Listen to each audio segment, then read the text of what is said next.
საქმე. ახლა ხალხს გონია, რომ ზელენსკი არის უკრაინის პრეზიდენტი, აქ უკრაინაზე არის საუბარი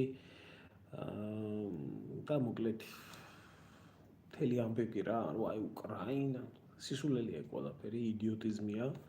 ზელენსკი წარმოადგენს იმ ნაგავი გაერთიანების და არ ვიცი სექტის წევრს, რომლებიც არიან ეს გლობალისტური, ლიბერალისტური, პიდარასტული საჩათლახეთის წევრები, რომლებისთვისაც სამშობლო არ არსებობს, ანუ უსამშობლო ადამიანები არიან.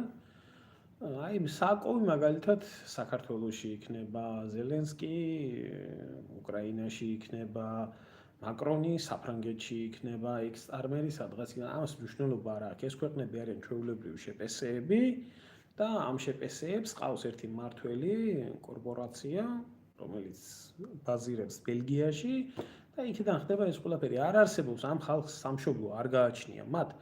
მათთვის სამშობლო არის ფული, სკამი და კაი ცხოვრება. ხო და მოკლედ ახლა ისეთი რეალობა დადგა, აქეთ პუტინი, იქეთ ამერიკის შეერთებული შტატების პრეზიდენტი და შუაში მოქცეული აი ეს უსამშობლო ხალხი. ახლა ვინც როგორ არ უნდა ილაპარაკოს კაცო და ვისაც როგორი შეხედულება არ უნდა გქონდეს, პუტინი ვინმეს მოწონს თუ არ მოწონს, პუტინი არის რუსეთის პრეზიდენტი, რუსი ხალხის რჩეული და ახლა პუტინზე მეტად რუსეთი ყოველ შემთხვევაში აი ამ ოპოზიციონერებს და ამათ არ უყვართ. უყვართ იმათ. თავისი შეხედულებები აქვთ, თავისი ხედვა აქვთ ამ ქვეყნის მიმართ, როგორი განვითარების გზაც ქონია ამ იმპერიას ამ წლების და საუკუნეების მანძილზე არის ის ეს მოწონს ვინმეს თუ არ მოწონს ეს სხვა ამბავია. ახლა პუტინი არის რუსი ხალხის რჩეული და პატრიოტია თავისი ქვეყნის იმ იდეოლოგიით, რომელი იდეოლოგიითაც მართავს. თქვენ მოგეწონებათ დიქტატორს დაუძახებთ, ლილიპუტინს დაუძახებთ, თუ ასე იქ სხვა ამბავია. რაც შეეხება ტრამპს, ტრამპიც თავისი ქვეყნის პატრიოტია და გააჩნია ამ ადამიანს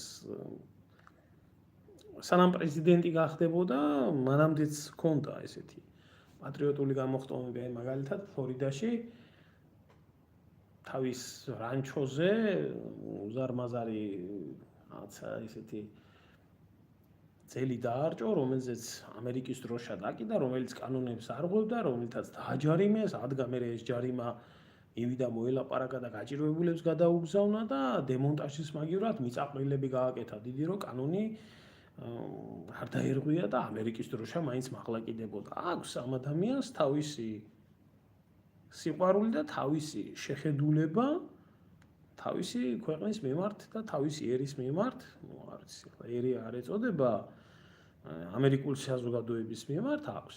შუაში არიან უსამშობლოები.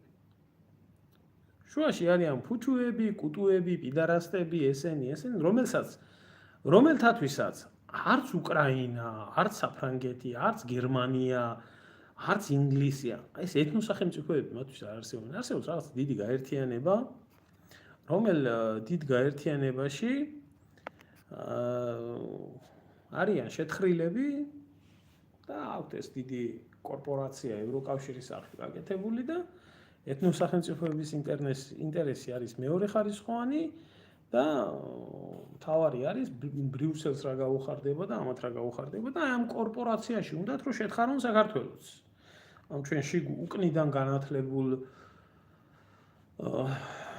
საზოგადოებას, რომლებიც პატრიოტებად დებენ თავს და ეს პატრიოტიზმი ამათი არის ის, რომ საერთოდ ამ გაერთიანების წევრი რო იყო, რუსეთს უნდა აგინო და ლანძღო. რუსეთს თუ ლანძღავ და აგინებ, ესე იგი პატრიოტი ხარ შენი ქვეყნის. სინამდვილეში ამათვის ერთი ამოსავალი წერტილი არის რუსეთი, ლანძღი აგინე და არჩენ თუ გინდა შენი ქვეყანა დააქცია. გაათახსილე ბოლომდე ეს საქართველოში ხდებოდა და ხდება ახლაც, მაგრამ მასშტაბებს გააჩნია, უკრაინაში დიდი მასშტაბები არის და მოკლედ ამ პატარა შეპესეს, ასე რომ ვთქვათ, წარმომადგენელი, რომელიც იყო ერთი მხრიდან და მეორე მხრიდან ასე მომზადებული, ჩაიყვანეს ამერიკაში და შეახვედრეს ტრამპს თურმე როგორ უნდა მოხდეს ახალი მოლაპარაკებები და მსგავსი რაღაცები. ახლა